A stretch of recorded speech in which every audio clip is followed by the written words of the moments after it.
بسم اللہ الرحمن الرحیم۔ السلام علیکم میرے عزیز طلباء، آپ سب کیسے ہیں؟ امید ہے آپ سب خیریت سے ہوں گے اور پورے ذوق و شوق سے آن لائن کلاسز لے رہے ہوں گے۔ ہم نے اپنے پچھلے لیکچر میں حمد نظم کے پہلے 3 بند کی تشریح کی، جو کہ مجھے امید ہے کہ آپ کو اچھی طرح سے سمجھ میں آئی ہوگی۔ اب تسلسل کو برقرار رکھتے ہوئے آج ہم بقیہ 3 بند کی تشریح اور اس کے مشقی سوالات کریں گے۔ تشریح میں پچھلے لیکچر کی طرح اس دفعہ بھی بند کے ساتھ مشکل الفاظ کے معنی لکھ دیے گئے ہیں تاکہ آپ کو تشریح کرنے میں آسانی رہے۔ تو چلیں آج کے لیکچر کا آغاز کرتے ہیں۔ بند نمبر 4۔ ٹوٹ کر آسمان سے تارے، شب کو گرتے ہیں جیسے انگارے، وہم کرتے ہیں لوگ بیچارے، میں نہ گھبراؤں خوف کے مارے، کیونکہ میرا خدا ہے میرے ساتھ۔ مشکل الفاظ کے معنی: شب یعنی رات، انگارے آگ کی چنگاریاں، وہم شک، بیچارے عاجز۔ اب ہم چلتے ہیں بند نمبر 4 کی تشریح کی طرف۔ بند نمبر 4 میں شاعر فرماتے ہیں، ایسے لوگ جن کا عقیدہ یعنی یقین کمزور ہو وہ ہر وقت پریشان رہتے ہیں۔ رات کو جب کبھی آسمان سے کوئی ستارہ ٹوٹ کر زمین پر گرتا ہے تو ایسے لوگ اس سے پریشان ہو جاتے ہیں۔ وہ اسے کوئی اچھا شگون نہیں سمجھتے، وہ وہم میں مبتلا ہو جاتے ہیں، سمجھتے ہیں کہ ہم پر اب کوئی نہ کوئی مصیبت نازل ہونے والی ہے۔ رات کے وقت یہ نظارہ بہت خوفناک نظر آتا ہے، کیونکہ ان ٹوٹے ہوئے تاروں سے آگ کے شعلے نظر آ رہے ہوتے ہیں، لیکن شاعر کا اللہ پر ایمان اس قدر پختہ ہے کہ وہ ان حالات سے بھی نہیں گھبراتا، نہ ہی شک میں پڑتا ہے، بلکہ وہ اپنے ارادوں کو اور مضبوط کر لیتا ہے، اللہ کا شکر ادا کرتا ہے۔ وہ یہ جانتا ہے کہ خوشی اور غم دینے والی اللہ کی ذات ہے، اگر اس نے اس وقت ان حالات سے دوچار کیا ہے تو وہی ان حالات سے نجات بھی دے گا، کیونکہ اسے یقین ہے کہ خدا ہر وقت ہر جگہ موجود ہے، وہی اس کی مدد کرے گا۔ بند نمبر 5۔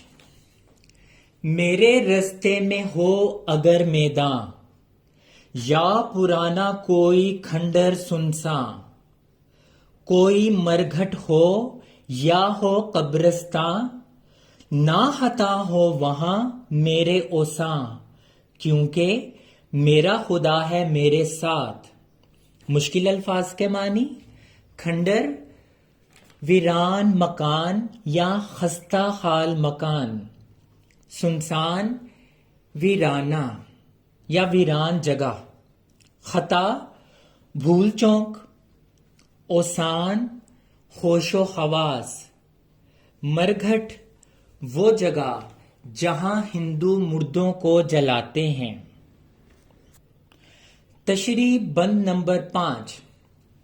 اس بند میں شاعر فرماتے ہیں کہ اگر وہ کسی ایسے رستے سے گزر رہا ہو جو میدانی ہو، ہر طرف میدان ہی میدان ہو، جہاں دور دراز تک کوئی مکان نظر نہ آتا ہو، ایسی جگہوں میں اکثر لوٹنے والے پھرتے ہیں، تو وہ پھر بھی خوف کا شکار نہیں ہوتا، یا اس کا گزر ایسی بوسیدہ عمارت کے پاس سے ہو جو ویران ٹوٹی پھوٹی ہو، جس کے اندر لوگ جانے سے گھبرائیں، تو اللہ پر کامل ایمان کی وجہ سے ایسی بوسیدہ عمارت میں بھی شاعر کو جانے سے کوئی خوف نہیں آتا، یا وہ ایسی جگہ سے گزر رہا ہو جہاں ہندو اپنے مردوں کو جلاتے ہیں، یا ایسی جگہ جہاں مسلمان اپنے مردوں کو دفن کرتے ہیں۔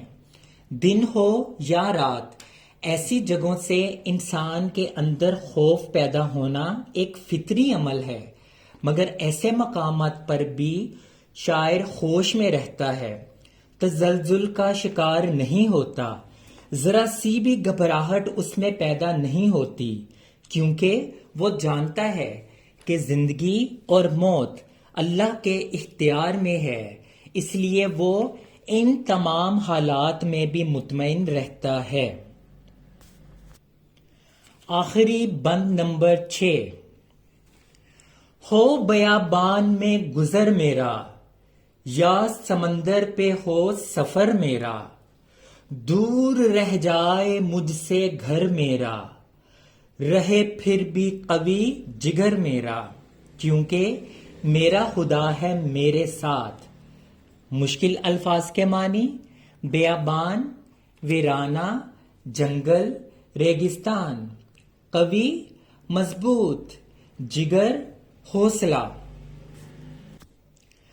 آخری بند میں شاعر اسماعیل میرٹھی یوں فرماتے ہیں کہ اگر اس کا گزر ویران، بے آباد، جنگل یا ریگستان جیسی جگہوں سے ہو، جہاں جنگلی جانور شکار کے لیے ہر وقت تیار رہتے ہوں، یا وہ سمندر کے پانی کے سفر میں ہو اور اسے یہ احساس ہو کہ اس کا گھر اس سے بہت دور رہ گیا ہے، تو ایسے حالات میں بھی وہ نہیں گھبراتا، وہ ہمت سے کام لیتا ہے، کیونکہ وہ جانتا ہے کہ جنگل، ویرانے، ریگستان یا سمندر کا گہرا پانی بھی اس کو کوئی گھبراہٹ کا شکار نہیں ہونے دیتا، اس میں بھی وہ اکیلا نہیں ہے، اس کے ساتھ اللہ تعالیٰ کی ذات بابرکت ہے جو ہر وقت اس کی حفاظت میں رہتی ہے، اس کا حوصلہ بڑھاتی ہے، اسے گھبراہٹ کا شکار نہیں ہونے دیتی، اسے یہ قوی یقین ہے کہ وہی ذات اسے منزل مقصود تک پہنچائے گی اور اس کی حفاظت فرمائے گی۔ جی ہاں میرے عزیز طلبہ، یہ تھی مکمل 6 بند کی تشریحات۔ پہلے بند کی تشریح نمونے کے طور پر میں نے ورک شیٹ پہ لکھ کے آپ کو مہیا کر دی ہے، باقی 5 بند کی تشریحات آپ خود سے میرے لیکچر کی مدد سے اپنی کاپیوں میں کریں گے۔ اب ہم بڑھتے ہیں حمد نظم کی مشق کی جانب۔ تو مشق کو حل کرنے سے پہلے یہ بتاتا چلوں کہ مشق کے کل 12 سوالات ہیں، اور یہ بھی ساتھ بتاتا چلوں کہ کون کون سے سوالات آپ کتاب پر ہی حل کریں گے اور کون کون سے سوالات آپ نے کاپیوں پر لکھنے ہیں۔ کتاب پر حل کرنے والے مشقی سوالات یہ ہیں: سوال نمبر 2، سوال نمبر 3، سوال نمبر 4، سوال نمبر 5، سوال نمبر 8 اور سوال نمبر 11۔ اب جو کام آپ نے اپنی کاپیوں پر تحریر کرنا ہے وہ یہ ہیں: مشکل الفاظ کے معنی، تشریحات بند نمبر 1 تا 6، نظم حمد کا مرکزی خیال، نظم حمد کا خلاصہ، اور مشقی سوالات میں سوال نمبر 1، سوال نمبر 7، سوال نمبر 9، سوال نمبر 10 اور سوال نمبر 12۔ اب بڑھتے ہیں حمد نظم کے مشقی سوالات کی طرف۔ سوال نمبر 1، حمد کے مطابق درج ذیل سوالات کے مختصر جوابات لکھیں۔ الف، کون سے عمل کے ہونے پر لوگ وہم کرتے ہیں؟ اس سوال کا جواب بچوں آپ کو بند نمبر 4 میں ملے گا۔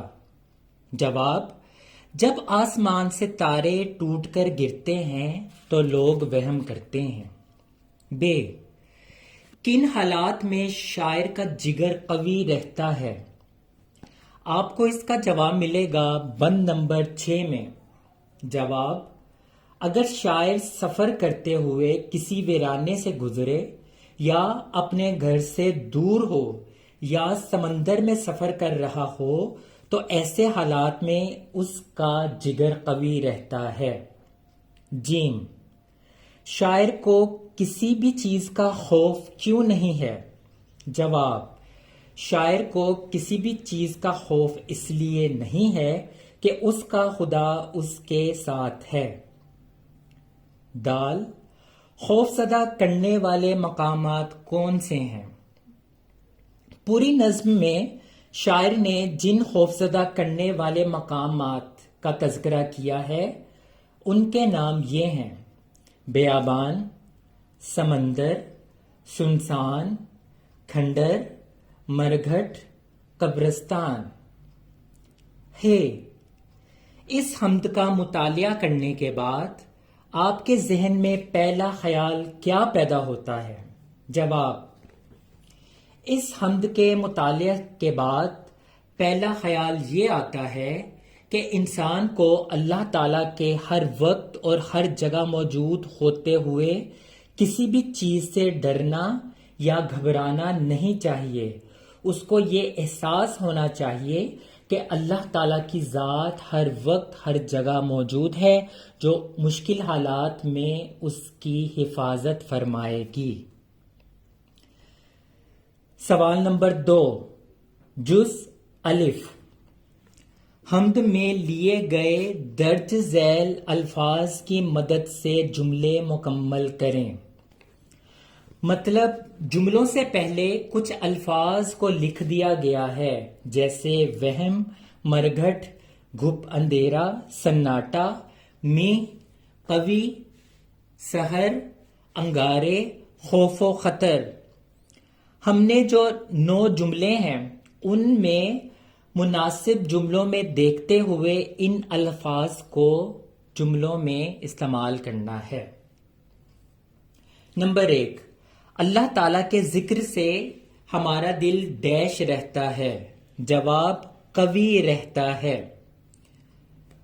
2، اللہ تعالیٰ کو یاد کرنے سے ہر قسم کے ڈیش و گمان ختم ہو جاتے ہیں، وہم و گمان ختم ہو جاتے ہیں۔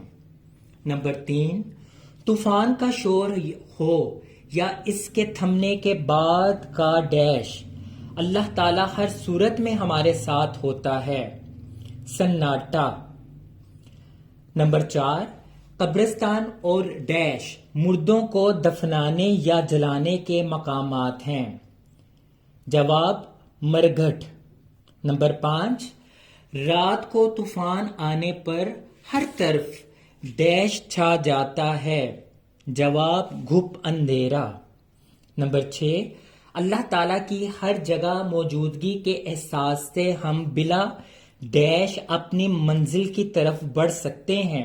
جواب: خوف و خطر۔ نمبر 7، آسمان سے تارے ٹوٹ کر ایسے گرتے ہیں جیسے ڈیش۔ جواب: انگارے۔